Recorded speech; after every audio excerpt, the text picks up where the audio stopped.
officially designated as a terrorist organization by the United States of America. One of the reasons being is they target civilians, just as they're doing there, indiscriminately firing projectiles into a country where there's no doubt that civilians will be killed. We obviously support Israel, have for a long time. There's nothing happening here that in any way reduces the commitment of the United States to Israel. Are you concerned? A number of your colleagues, Democratic colleagues, have called for a ceasefire at this point. The president has alluded that he would like to see a ceasefire as well. Are you concerned about equivocating Israel with Hamas? Yeah, first of all, this is real simple. If Hamas stops firing on Israel, there is going to be no more fire because Israel is not going to fire back. There's no equivalent here. These are two very different groups, one being a national country, the other being a terrorist organization. Thank you. And then last question is on the arms sale that has gone through with Israel that Congress has signed off on, but now it's looking like some leaders might be asking for that to be held. Can you just explain where that stands? Yeah, we've signed off on that. This sale's been in the works, as happens every year for many, many years. 4 people have to sign off on it. Myself as the Republican leader of the Foreign Relations Committee in the United States Senate. The Democrat leader also has to sign off the same way in the House. The Republican and Democrat leader have to sign off. All 4 of us have signed off. This has been long-standing, and it's in the works. None of this should affect this at all. In fact, if anything, what's going on underscores the need for us to support as we are. Okay, thank you. Thanks much. Concerned at all about what precipitated the unrest, though? Some of the concerns that Democrats have raised about the occupation, I hope. The disproportionate amount of deaths that from Palestinians. You have about a dozen Israelis that no loss of life is good, about a dozen Israelis, but you have several hundred Palestinians who have lost their lives. So there is a disproportionate impact in this conflict. When you're using live fire like this into another country, you can expect live fire back. This is on Hamas. It is not on Israel. Hamas is using civilians as shields, and they actually locate their weaponry within civilian populations. There are going to be civilian deaths in that case because Israel or any other country, including the United States of America, would fire back if indeed people were endangering our citizens. So that's going to happen. It's very unfortunate. This is not on Israel. This is on Hamas. Thank you very much.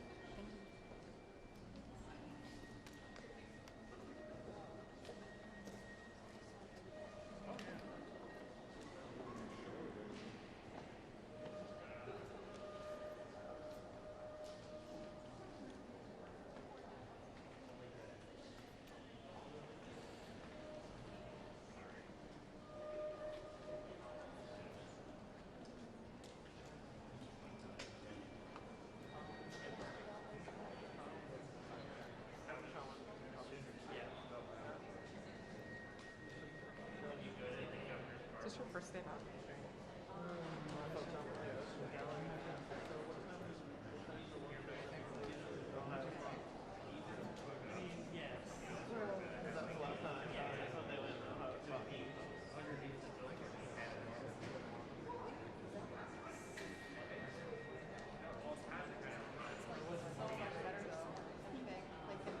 We gotta open this hallway up. Oh no. Worst.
Good afternoon, everyone. First, an observation about the conflict in the Middle East.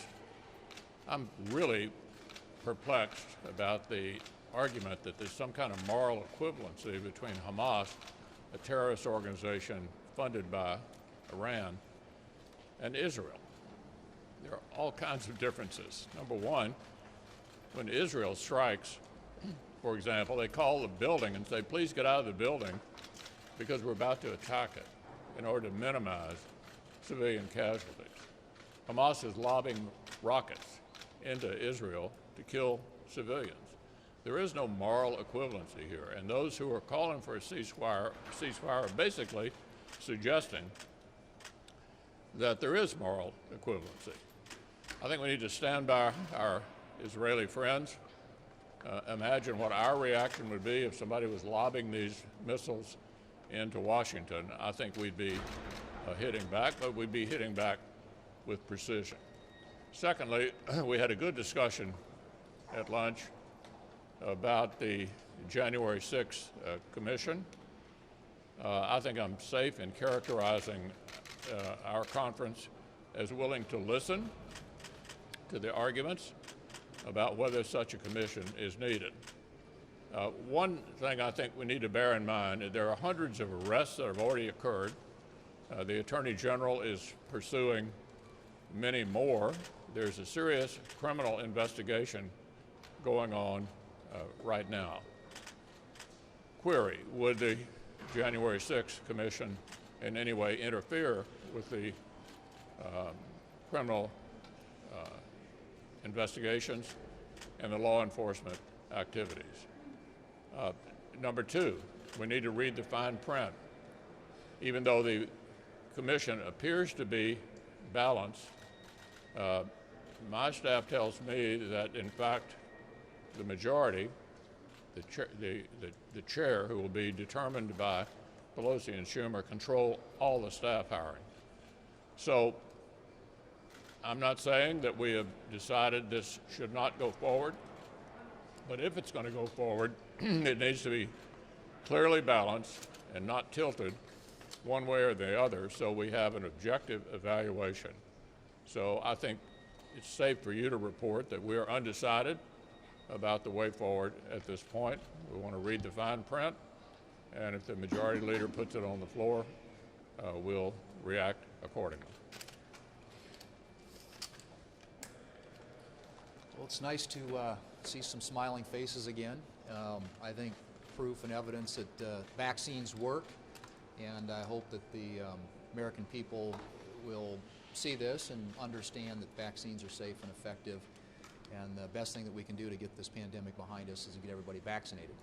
In South Dakota, vaccine rates are high, the unemployment rate is low, and kids are back in school, and we're glad that the rest of the country is starting to catch up.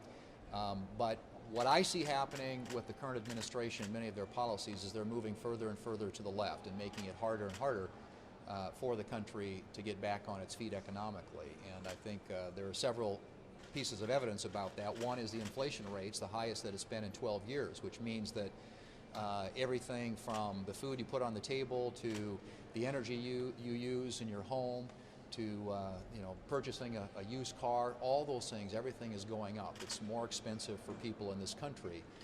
Secondly, you had in the month of March 8.1 million job openings, and yet the April employment report recorded that only 266,000 people got jobs, meaning that there is a huge gap, a huge disconnect between the number of jobs available out there and the people who are actually wanting to go back to work. And one of the reasons for that is the Biden administration has adopted to put policies in place and keep policies in place that make it harder and harder for businesses to compete with the federal government.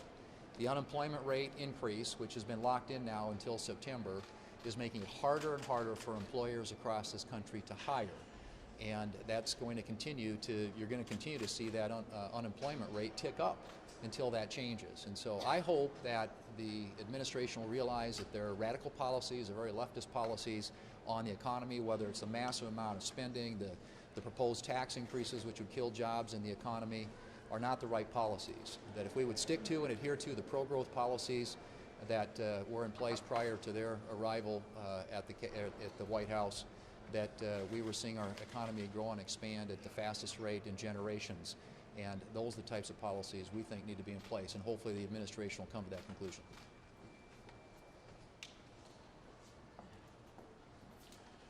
Well, inflation is actually roaring back. The price hikes are such that it's the largest since 2008.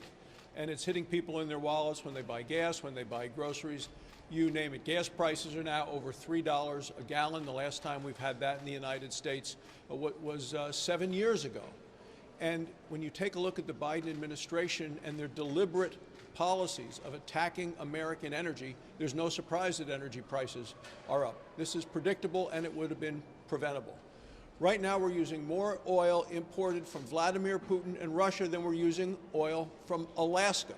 That's a result of the policies of this administration.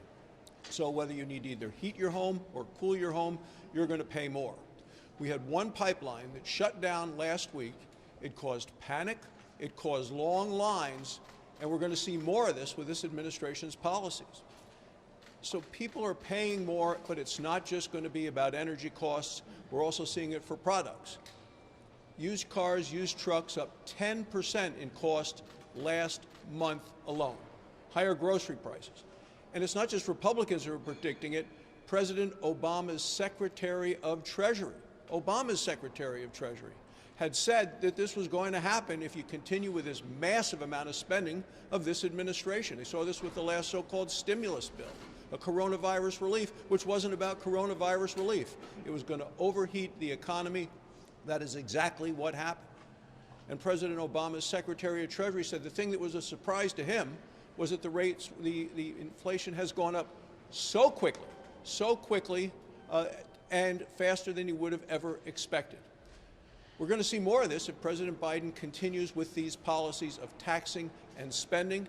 And guess what the House wants to do? More liberals came out and said, no, $6 trillion isn't enough. Last night, they came out with a counteroffer to their own offer, and they've gone up to $7.1 trillion.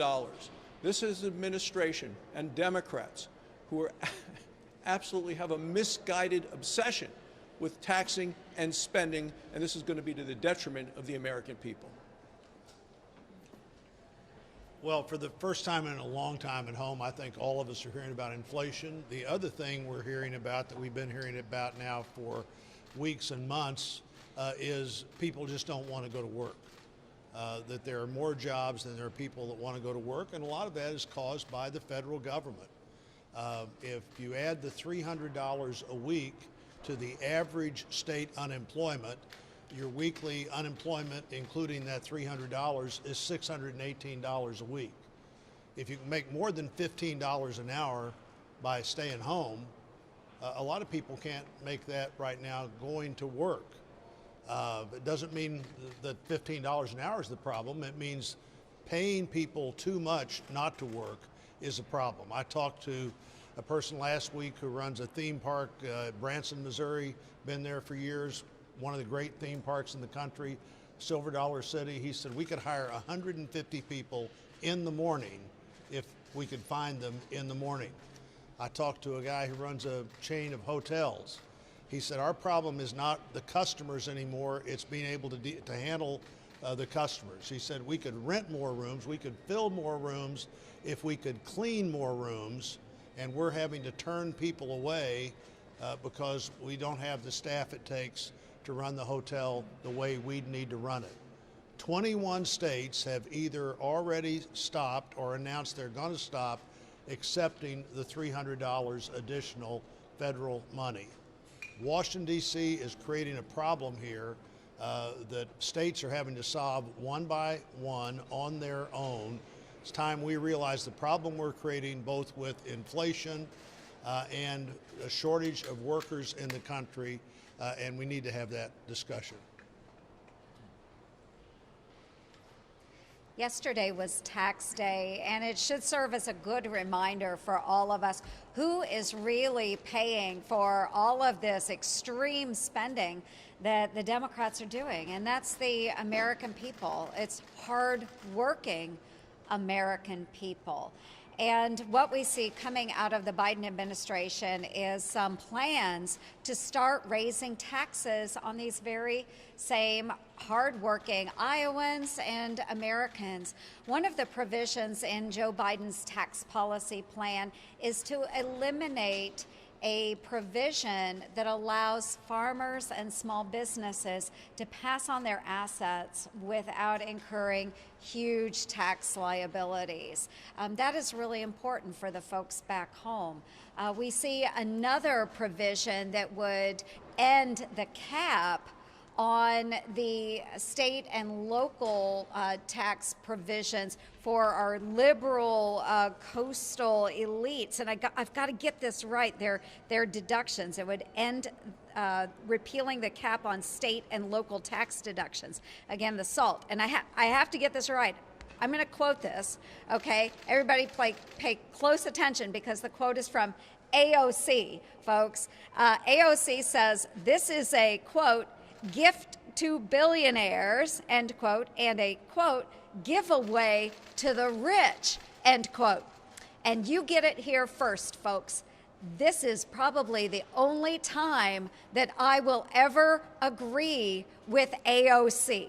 Okay, these tax provisions that are being promoted by the Biden administration, they really are in certain areas a giveaway to billionaires. Okay, if we have the extreme left saying these are giveaways, and obviously hearing from my hardworking Iowans back home that have worked their entire lives to put together their farms, their small businesses, they are pushing against these tax policies. I haven't heard of many folks that believe this is the right thing to do. So again, we've got to end the taxing and the spending. This is not good for our economy, not good for our recovery. And I hope the Biden administration is not only listening to AOC, but also just plain old hardworking Americans. The phrase that best describes the Biden Democratic agenda is systemic socialism. You know, other than Bernie Sanders and AOC, they don't like to talk about socialism because they know the American public is completely against socialism. But let's look at what they're doing. They're talking about redistribution of wealth, that's socialism, check. High taxes, that's socialism. Bigger government, that's what they want, socialism. They want to take away our rights, the First Amendment rights and Second Amendment rights, that's socialism. And what else happens with socialism? Prices go up. If you just look over the last 14 months, lumber prices are up almost double. Meat prices, 16%. Gas prices, 49%. Bread and grain prices, 68%. Now, who does it hurt? It hurts the poor. It hurts somebody on fixed income. Their wages don't go up like that. And so the Democrats say they care about those people, but it's the opposite. Their systemic socialism hurts the poor and hurts the people on fixed income. You said recently that you thought an infrastructure package of about $600 billion to $800 billion, might be something in that range. How firm are you on that upper limit? Did you go above $800 billion? Well, I've asked Senator Capito to be our leader on that, and she's produced a bill of around $600 billion that she thinks makes sense. As you know, 5 of our members met with the president on that subject.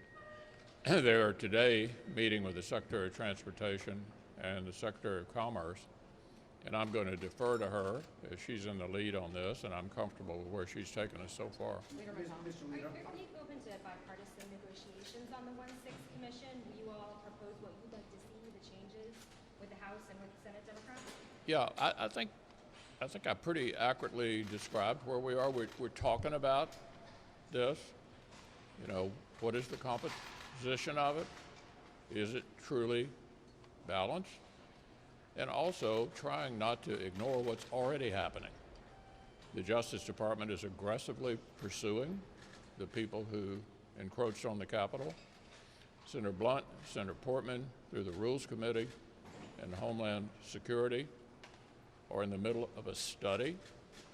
In the meantime, in addition to the January 6th commission, the Speaker is apparently sending to us, she's sending to us a supplemental as well, and we're not sure what to spend the money on yet. So I think we are pushing the pause button here, taking a look if both of these come over, both the January 6th commission and the supplemental, we'll take a look at them.